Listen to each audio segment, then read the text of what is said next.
Good morning. Thank you for joining us today. Welcome to the APD briefing on the individuals who attempted burglary in Halloween costumes and masks. So please welcome Chief Tarek McGuire to the podium.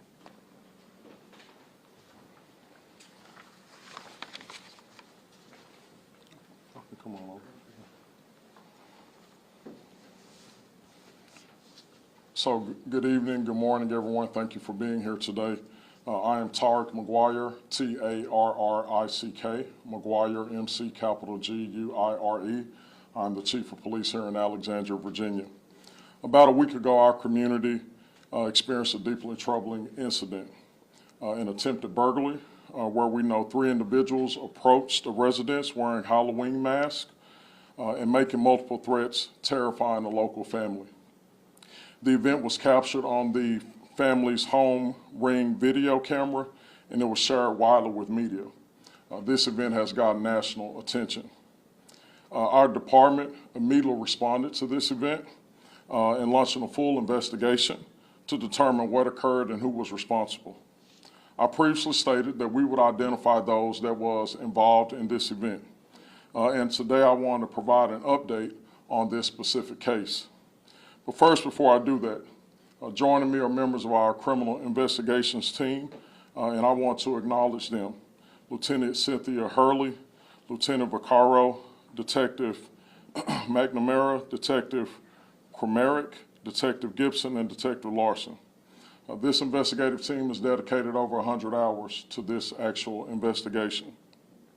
I also want to clarify the timeline of events. On October the 14th, we received a 911 call, initially reported as a suspicious event.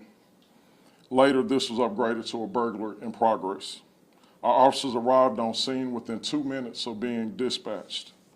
Through interviews with this family, investigators have learned the initial victim first contacted her brother instead of calling the police. And once we were called again, we immediately responded. A significant break came after our first press conference. We received multiple tips that created valuable leads. Following those leads, investigators discovered that the 3 masked individuals were related to the victim. An adult female suspect later confessed that her and her 2 sons and her nephew, early in their teens, were responsible for approaching the home. In addition, there were 2 adults and a child in the immediate area filming or standing by for the conclusion of this event. In total, there were 3 adults and 4 children involved, what we now know was a prank. I want to specify the victim had no knowledge of this event. Because the family has chosen not to press charges, the suspects will not be publicly identified. While this incident may not result in a criminal prosecution, for me, my team, and for this community, it represents a moral failure. A moral failure where consequences could result in deadly consequences. I want to specify this because we have saw this type of behavior around the country where people have done pranks and they have resulted in people being seriously injured or losing their lives. And as we approach this Halloween season, I want to ensure that everyone knows here within our community that we will be taking actions to not only be visible on the streets, but we also will be providing safety tips this week to ensure that everyone has a holiday experience that is going to be well and safe. And so I'm subject to any questions that anyone has. I know the charges aren't going to be filed because the family doesn't want charges filed, but you just said that it took 100 hours of manpower to solve this case. Should they not pay some sort of restitution or something? So in the Commonwealth of Virginia, the family cannot decide to press charges, but the Commonwealth attorney can decide whether to move forward with charges or not. In the interest of justice and us identifying what has happened and occurred, I am speaking about this publicly. As I talked about it earlier, it is a moral failure, and we have taken the action to investigate it. And at this time, we're still deciding not to move forward with charges after consulting with the family and also talking with the Commonwealth attorney. My question was, since this family perpetrated this hoax, should they not be responsible for the cost of investigating this case? So again, that was our decision that we have made collectively. I want to send a clear message, right? Number one, that adults should be accountable for their children. They should not exercise this type of behavior. But this is hopefully will be a learning experience for this family, and these are the actions that we've decided to take at this time. Chief, when this incident happened, did somebody go outside with a firearm to investigate? Could this in fact have been a deadly incident that occurred? And then also just, your response when you learned that it was family and children involved? So I think you're absolutely right to ask that question. What we do know is that the victim in this incident called her brother. Her brother responded to the scene with a firearm instead of what I just said earlier, calling us. And so absolutely it could have resulted deadly. We know that the persons were at the door. Although it was a prank, they were making threatening comments. And I think that the victim called a family member who she believed was close. And you're absolutely right, as I want to emphasize to everyone, these are not pranks, right, to be taken lightly. It is a very serious incident, and while they had no knowledge that this were persons that they knew, it could have been deadly if that action was taken. Chief, have you been able to speak with the people involved, the family members? What did they have to say? And as far as, was this simply a joke in their minds?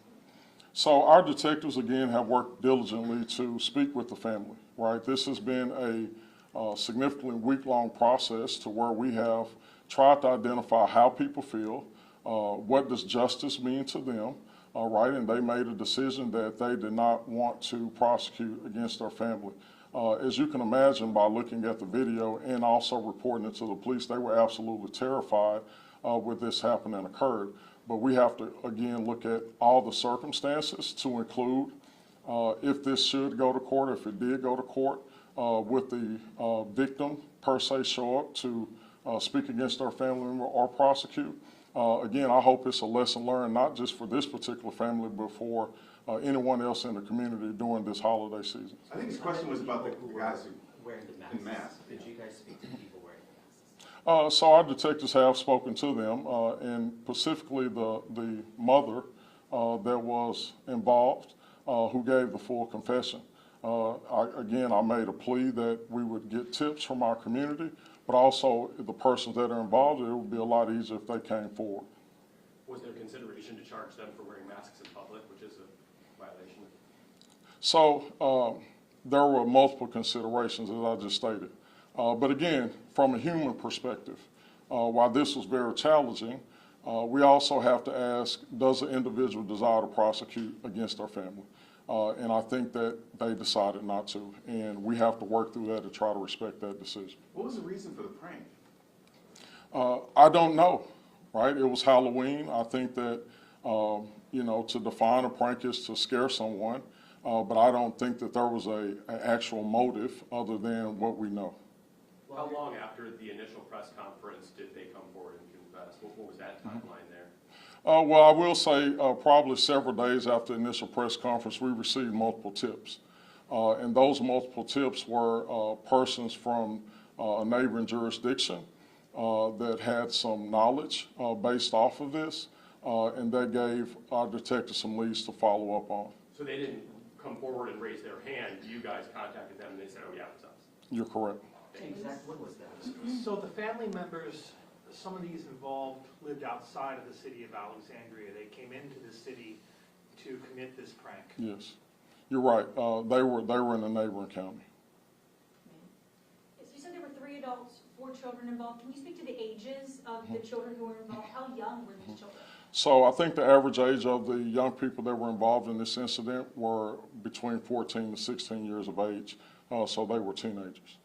And children, teenagers, they listen to what their parents tell them. And you were just talking about parents being accountable for their children, especially as they're sending them out to go trick or treat or go to parties or whatever it looks like for them this week.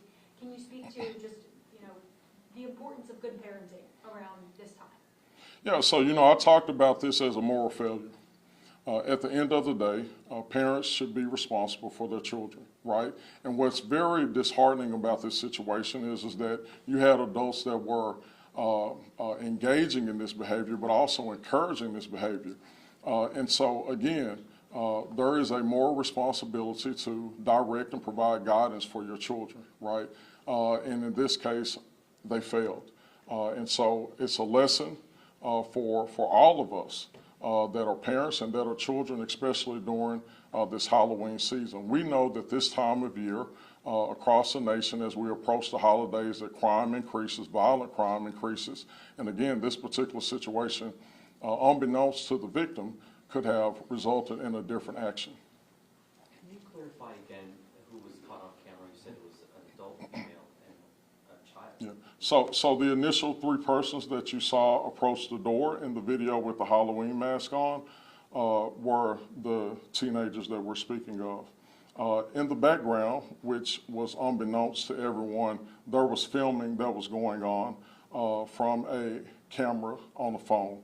And then we also know that there were 2 vehicles that were on the street. They didn't walk to this location, right, that they walked up, got out the vehicles, and then ultimately drove away. So we know that there were a total of 3 adults as it relates to this event. And while we're not naming names, are we talking about cousins, second cousins? I believe that, yes, there was a direct relationship from a cousin standpoint. It was a very close relationship. Chief, you said it was a neighboring county. Can you be a little bit more specific as to where these folks are from? Arlington, Fairfax? They're from Fairfax County. Fairfax Yes, County. yes.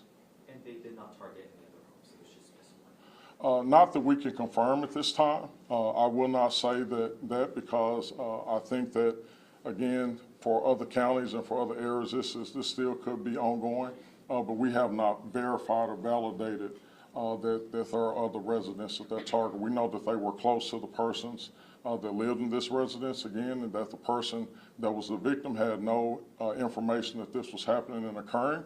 And so when it was first initially reported to the media, that was very genuine. And our investigators, again, taking those leads, following up on those leads, were able to identify that they had a relationship to this family. Chief, why do we have to wait so long to hear about this? If it was a prank, why didn't these family members just come out immediately and say, it's a joke, everybody, it's a prank? Like, why do we have to wait so long to hear this from you, sir? Well, I think number one, James, my focus was for our team to identify who did this, right?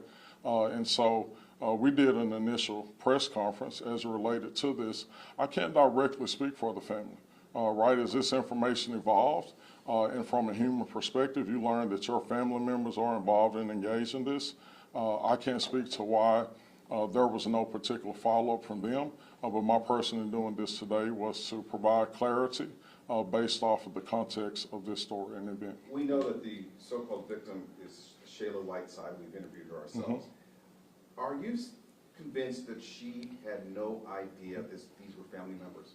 Yeah, there's nothing to support that she did know, and I think that from the information that we have derived, she had no idea. And you said someone was videotaping it. Was this done for social media clicks? I don't think it was reposted on social media. I can't speak to what they decided to do down the future. I can tell you that our team has done a series of search warrants to identify other additional information, and that is how we were able to follow up on leads, identify all persons involved, and actually get a confession. And to be clear, so it happened on the 14th, when did you actually contact those family members? What day was that? As relates to the suspects? Correct. I'm not sure of that definitive timeline, but it's been within the last week. Over the weekend, last Friday? It wasn't over the weekend. It's been a series of moving events, and this team has been able to, again, bring those events and details together.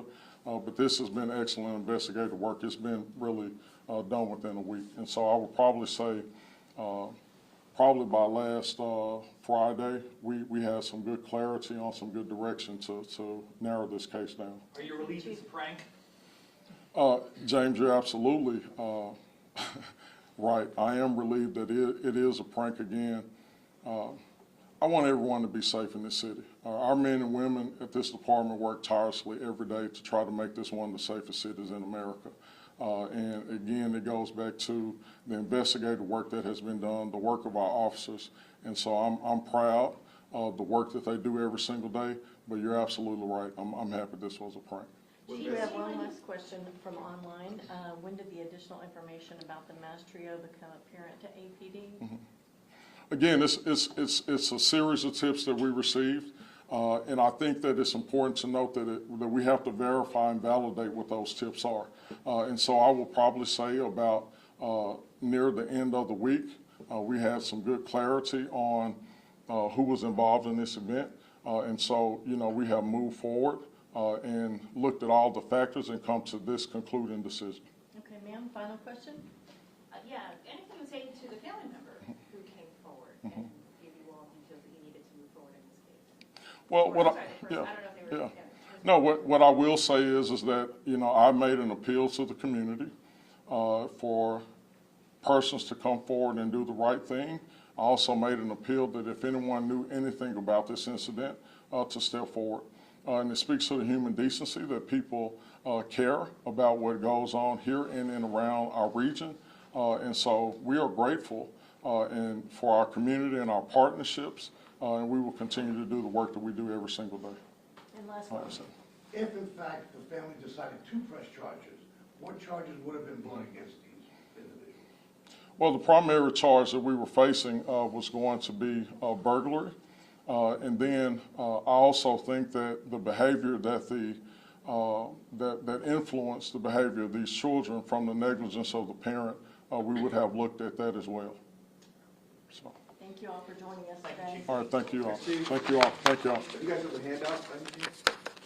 We do not. We have final press release online on our website. Thank you.